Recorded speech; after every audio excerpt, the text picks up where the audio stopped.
સૌથી મહત્વની વાત, જો પ્રગતિ કરવી છે, ખુશ રહેવું છે, મસ્ત જીવવું છે, ધારો એ કરવું હોય ને, તો સૌથી મહત્વનો ત્રીજો નિયમ શું છે ખબર છે? રોજ મા બાપને પગે લાગો. રોજ. સાચું બોલજો, તમારાથી કેટલા લોકો લાગો છો? હાથ ઊંચો કરશો. આટલા લોકો જોડે આપણે સેલ્ફી પડાવીશું બોસ? 10% લોકો છે, 90% લોકોને પ્રણામ. સાલા ઝુકેગા નહીં. ઠાकुर टूट सकता है लेकिन झुक नहीं सकता. पाछो दिवाली पर लागे तो केवी રીતે રિક્ષાને હેન્ડલ મારતો હોય ને. સાહેબ, ભગવાન જમીન પર આવ્યો નથી, આવવાનો નથી, એની તાકાત નથી, એટલે એને મા બાપનું સર્જન કર્યું અને મા બાપથી આપણને પેદા કર્યો. આપણો ભગવાન કોણ? કોને પગે લાગવું જોઈએ? ઘરમાં જીવતા ભગવાનને છોડીને પથ્થરોમાં હોતશો ને તંબુરોય નહીં મળે બોસ. આ દુનિયામાં માત્ર માત્ર માત્ર માત્ર માત્ર ને માત્ર મા બાપ જ ચાહે છે કે તમારી પ્રગતિ થાય, બાકી કોઈ ચાહતું નથી કે તમારી પ્રગતિ થાય. Only your parents. તમારા ઘરમાં મા બાપનો ફોટો મેઇન હોલમાં હોવો જોઈએ. તમારી ઓફિસમાં મા બાપનો ફોટો હોવો જોઈએ. પૈસા તો હાલતા નહીં, બોલો આવું પગે કેમ નહીં લાગતો કે પૈસા નહીં આપતા? સાહેબ, મંદિર નથી જતો 25 વર્ષથી, દીવો નથી કરતો. ભલે તમે મને બીજી વાર બોલાવો કે ના બોલાવો, પણ સવારે 5:30 ઉઠીને જ્યારે દોડવા જવું ને, ત્યારે સૌથી પહેલાં મારા બાઈના રૂમમાં જવું, મારી બાને પગે લાગવું.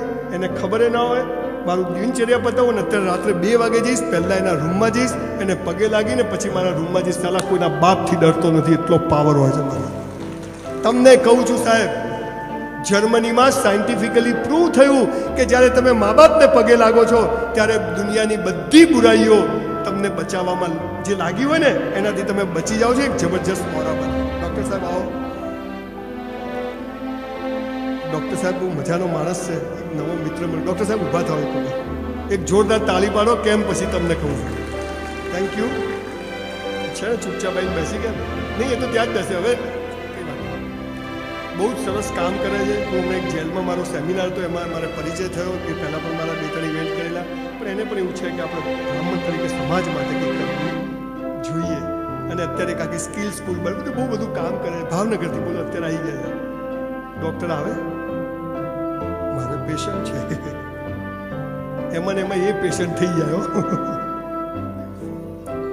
સાહેબ, મા બાપ અને અહીં બેઠેલા યંગ છોકરા છોકરીઓને એક વાત કહું સાહેબ, બહુ બધી દીકરીઓ બેઠી છે, મા બાપને પગે ના લાગો ને તો સાલું કંઈ નહીં, પણ એવું કોઈ કામ નહીં કરવું કે આપણા મા બાપને કોઈને પગે પડવા જવું પડે. એવું કોઈ કામ કરશો નહીં જીવનમાં.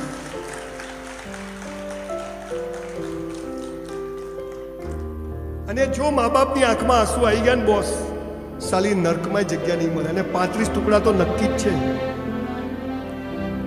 સમજ પડે છે? કેમ કે એ માણસ સમજી જાય છે કે જે પેદા કરેલા મા બાપની આ 20 વર્ષમાં નથી થઈ તો એ મારી પણ નહીં થાય, એટલે તમારા સાથે પણ એ વિશ્વાસઘાત કરશે. મા બાપની ખૂબ રિસ્પેક્ટ કરજો. કોઈક વાર મા બાપને કિટકેટ લાવી આપો, બિસ્કિટ લાવી આપો, એક શર્ટ લાવી આપો, એમના માટે ચપ્પલ લાવી આપો. આજે પણ મારી બાના કપડાં, પેટીકોટ, બ્લાઉઝ, સાડી લેવા સંજય રાવલ જાતે જાય છે. શું શરમ?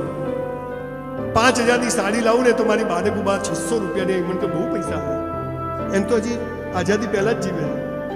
5000 ઇંચ ફાઈલના ચપ્પલ લાવું, મેં તું બા 700 રૂપિયા બી પાછા દે, 70 રૂપિયા મળ્યા હતા.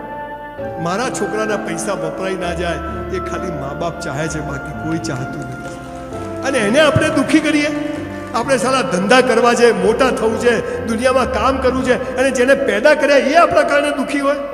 અરે બાપ દારૂ પીતો હોય, માં ગમે તેવી હોય, પણ એને પેદા કર્યા. આપણા કારણે એ દુઃખી ના થવું જોઈએ. અને જો થઈ તો બોસ નર્કમાં જગ્યા નહીં મળે. લખી રાખો સોનાની તકતી ઉપર. આજે જ નક્કી કરજો કે ઘરે જઈને મા બાપને પગે લાગશો. લાગી શકીએ? તમે ચાહો છો કે મને સિહોરમાં ફરીથી કોઈ વાર બોલાવે એવું ચાહો છો?